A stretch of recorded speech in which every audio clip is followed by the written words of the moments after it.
પંચમહાલના ગોધરામાં સમાજ કલ્યાણ વિભાગની કચેરીમાં ભ્રષ્ટાચારનો મામલો સામે આવ્યો। જવાબદાર અધિકારી આર.જે. ડોડિયા 8,000 રૂપિયાની લાંચ લેતા વિડીયોમાં જોવા મળતા વાયરલ થયો છે।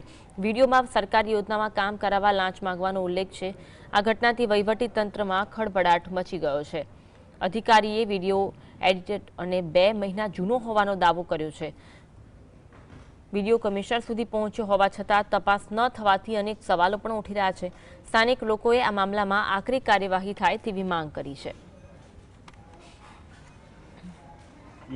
દુકાન તો આ બાજુ હા એ બાજુ પેલી બંધ થઈ હા શું કહે છે તું ઓકે કંઈક ચા પાણી કરાવી દે તો પેલું મને કરાવી આલો એમ કહું એ તો થઈ જાય હા થઈ જાય દેવું છે કે કેટલા દેવા કેટલા આપવાના તારી પાસે કેટલા કે ને બીજું બધું નહીં